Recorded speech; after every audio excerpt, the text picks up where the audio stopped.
everyone, welcome to my buttonhole series. The last time I did a buttonhole video was before Audrey was born, and I have learned a ton in the past 5 years or so that I've been doing handmade buttonholes. This is going to be a huge series on my channel, and I'm hoping that it answers every single question you've ever had about a buttonhole, and if it doesn't, please let me know by the end of the series. But I am so excited to be doing this. I love a hand-done buttonhole. I think they are absolutely wonderful. And I started doing them because my sewing machine just kept eating my fabric, if you can relate. It's very, very frustrating because generally speaking, by the time that you're going to do a buttonhole, like, you're kind of done with your project, right? You've got your whole garment together, you're there at your machine sweating and just crossing your fingers and all the rest of it, hoping that your machine does not eat your fabric. And it's just a very frustrating thing, or it stops in the middle of the buttonhole, or it doesn't do it long enough, or there's just so many issues, and I don't understand it. And if you're somebody who you have a sewing machine and you like the buttonhole that it does, and it produces a wonderful buttonhole for you every single time, this may not be for you.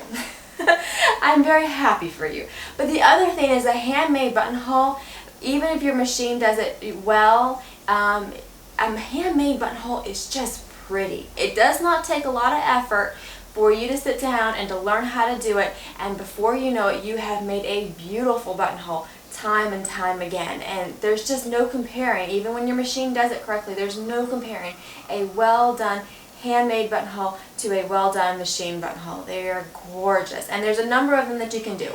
So this is going to be, you can do like a quick version, where you really don't, you just kind of whip it together because it's a play garment or something for your kiddos, and you don't want to spend every single thing, getting every single thing lined up and on all of that. But you can, on the flip side, you can go to that buttonhole where you sit there and you get everything lined up, and it is just ooey gooey, wonderful, yummy goodness. But what I'm trying to say is, don't feel like you have to spend hours just to do a hand-done buttonhole, because you don't. And when you get good at it, you can whip together a hand-done buttonhole in about 5 minutes. And it's where you want it every time. It's the length that you want it. It doesn't get eaten. It doesn't stop halfway through. It's wonderful. So the overall process that I like, and this really just sets you up for success, is interfacing. I rarely do. Sometimes, but really it's not part of my process, but sometimes I do it. Really, the process for me starts with, I know it, machine stitching around that buttonhole where your buttonhole is going to go. And I know you're going to be like, you're just talked about all this time about handmade buttonholes, and now you're starting with your sewing machine. Yes, I know, but it really does do a good job. Particularly, this is for a garment with a lining. If you have a garment with a lining, particularly like a play garment or lightweight fabric, or really anything, sitting there with your sewing machine and having very small stitches go around where that buttonhole is going to go just sets you up for success. It stops, if you do have a lining, it stops the lining from shifting. If you've got heavyweight fabric, it helps the, like a wool or something, it helps the wool from kind of unraveling on you. Same with lightweight fabric, because lightweight fabric, is lightly woven together, and it's easily unravels as well. So once you get your outline stitches, then the process goes to cutting that buttonhole open. You can use a pair of scissors. Make sure they are very sharp. You can do it, and I've been using a pair of scissors for the last 5 years, or however long I've been doing hand-done buttonholes. I think it's been about 5 years. You can also use a chisel. Either way, either method you go, make sure that they are sharp and ready to go. That is the key. You do not want to be like fighting with whatever utensil you're using to cut your fabric with, because then you're more likely to have it kind of just unravel. You want to play with this and touch this as little as possible before you get that buttonhole, before you get your stitches in there to secure the fabric down.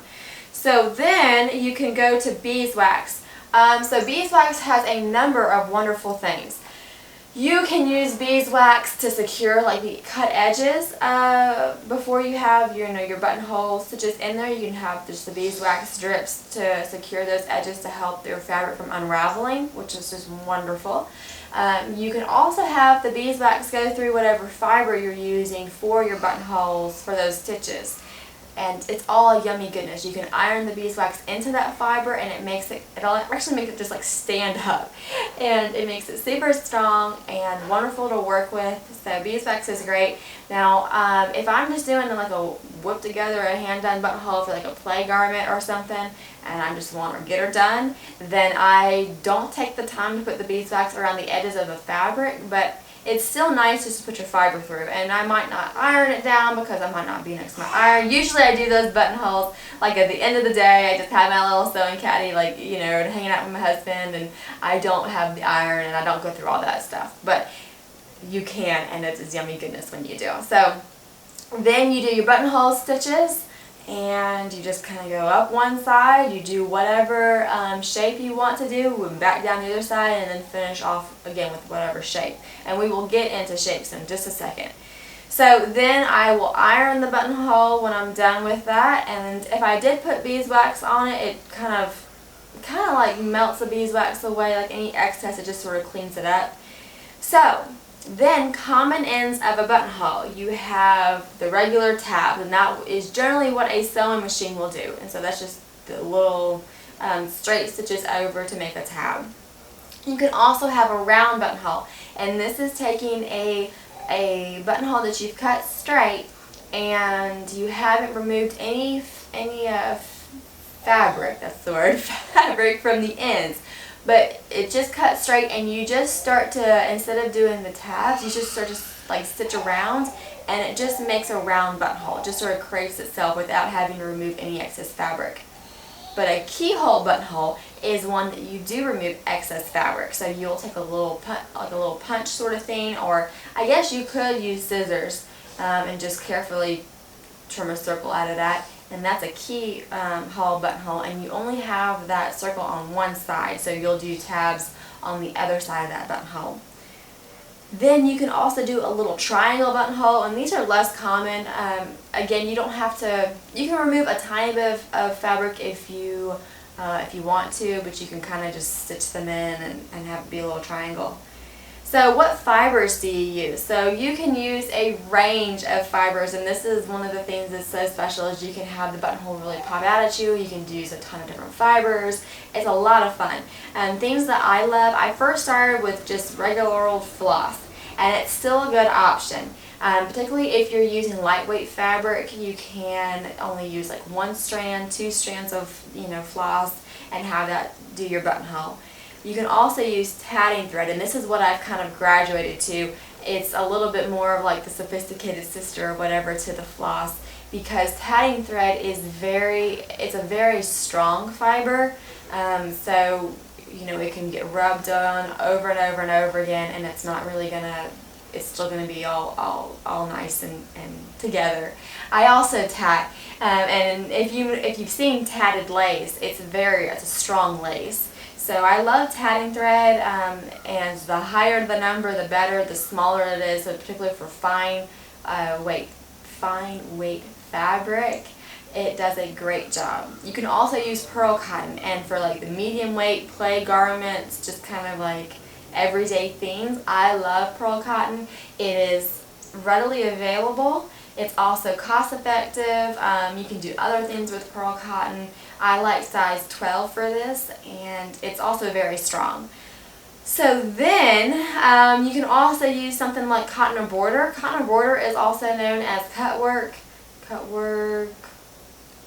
thread, whatever you call it, but it's known for cut work embroidery. So it's a strong fiber. It's very smooth. So pearl cotton, it has that little twist to it, like in the fiber, whereas cotton or border is just a smooth fiber. It doesn't have any texture in it, and that's a good option too.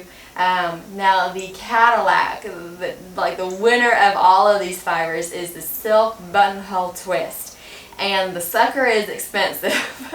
So this is something, for me at least, I save for like those garments where you've put a lot of time into. Maybe you have a tailored jacket or coat, whatever.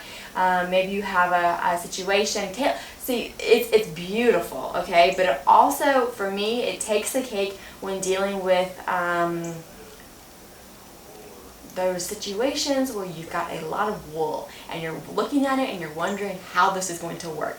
it's just like magic. You apply some silk buttonhole twist to it and the sucker just almost creates itself. It is so yummy. Okay, so I did this for a coat for Audrey about a year ago, where the coat had, you know, the layer of like houndstooth. It had an inner lining of flannel, and then it had a lining, Liberty linen lining, and so I had some 3 layers to it, and it just went right down. I also used it for a coat with Henry, which had some thick boiled wool and with a lining, and it just shoom shoom shoom shoom shoom, no problem at all.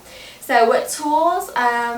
Just a needle, whatever fiber you want to use, and your scissors and chisels. It's not hard. It's really not. And then what direction do you apply those buttonholes? Generally you apply this is what I've been taught, is that generally you put a buttonhole in the direction of pull. Okay, so as that garment, so you've got the 2 fabrics that are coming together, right? And you've got a buttonhole on one side of the fabric, you've got a button on the other. Whatever is the direction of pull is generally what direction you're going to apply your buttonhole.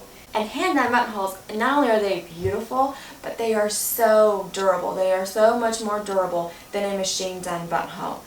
That's not my opinion, okay? That's just like the accepted fact in the fashion industry. Like, that's just how they are. That's just it. So when you get good at them, like I said, it's not hard to get good at a hand-done buttonhole. They are beautiful. They are more durable. I had made out a dress for Audrey out of corduroy, and the poor sucker had cover buttons on it. The poor covered button is gone. That fabric is long gone, but the buttonhole is holding strong because they're very durable. And like I said, they are beautiful. So I am so excited for this whole series. There are more videos in the series you can go and check out. If you have any questions, of course, put them down in the comments below, and I will do my best to answer them. And as always, I appreciate y'all for watching, and I hope to catch y'all next time.